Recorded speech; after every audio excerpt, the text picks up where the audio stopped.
Welcome back to Kickoff Fitness Friday. Pharmacist Doug Lill joins us this morning to talk about staying hydrated because it's dry here a lot, and especially in the fall and winter. And we always think about, summer, getting all the water that we can, but we need to keep that up. Right. And so you don't have to particularly be exercising because, if you just walk around during the fall and winter, the moisture is going to be wicked off your skin, so you got to stay hydrated. Okay, what are some key ways for us to do this? Well, hydration is not just about water. People always think it's just about the H2O, but I like people to alternate their water with an electrolyte drink. Okay. Because you need the electrolyte. So you consume minerals, and your body uses that to make electrolytes, which kind of conducts electricity in your body. It sort of helps the reactions of your muscles and your tissues. So I suggest, if you're going to buy commercially available, like Smart Water has low sugar. This Essential has low sugar. Because I don't love sugar, but you do need a little bit of sugar. Yeah. If you're going to use Gatorade or vitamin water, cut that. Yeah. Like half and half or even a quarter. Okay. And you can even add a little bit of sea salt to your non-sugared electrolyte waters. Just a little bit, though? Like a dash. Okay. A dash. You don't want salt water. No, but that's not so horrible. And then I love making my own. I call it Dougarade. So, All right. Who's going to market that? Right. Yeah. And so I start with filtered water, and I use the juice of one whole lime. There's nothing magical about a lime. You can use a lemon, an orange, or whatever. Okay. And then, a dash of sea salt. I'm going to try to just do a dash. Now, what is the benefit of sea salt? Because, just me, I would think salt would kind of help to dehydrate you.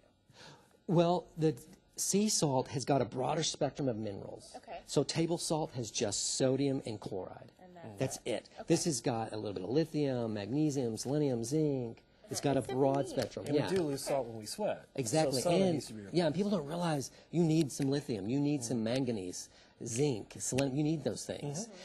So I take sort of a fruit of choice and I squeeze it in there. Pineapple? That's a pineapple, and I make a little bit of a mess.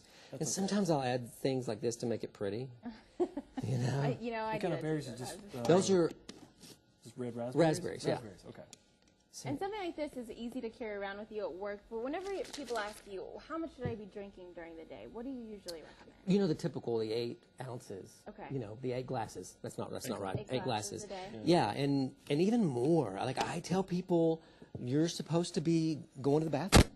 It's not a bad thing. Yeah, you're supposed to be urinating a lot. Yeah. I don't know if I can say that. Yeah, I just did. That's It's fine. Okay. Yeah, it's But it's okay if you're doing it every 30 minutes or every hour. That you want to be doing that because you got to flush it out. And then also everybody talks about the color of your urine. I'm not jazzed about that because it depends on what you consume. Okay. If you ate red beets, it's going to turn your urine a different color. Yep. People say, if you take vitamins, you're always just urinating them out. That's not always true. It's going to be a little bit more yellow, but... And Meredith and myself have been fighting a virus this week, and it's also good to drink plenty of fluids during those type of deals, too, because you want to flush it out. Yeah, that's and the then, only way to get rid of it. Right, and so things like pineapple, papaya, lime, those are a great vitamin C complex that's going to boost your immune system like nothing else in the world. People don't realize how powerful vitamin C is because we are among few animals that don't make our own vitamin C. Like dogs make their own vitamin C. That's why they can do what they do, and that's why we have to take it externally. Well, you have to do what we do. Yeah. Okay. All right, and so good to keep in mind, especially with, I feel cold and flu season coming on, getting into that vitamin C ritual, and of course staying hydrated. Right, and the vitamin C complex. Okay. If you have a question about that, ask me on my email or Facebook. Yeah, it's you important. have a Facebook that we can follow you on, and people can ask questions. You encourage people to communicate with you. How can we find you? It's a Pharmacist Doug on Facebook, and then my email is mypharmacistdoug@gmail.com. Fantastic. Yeah, a local guy willing to help you out. We appreciate you so much. It's fun. Thank you for coming on. Well, we've got Lacey Luna in the studio next talking about burning calories while you sleep. Wow.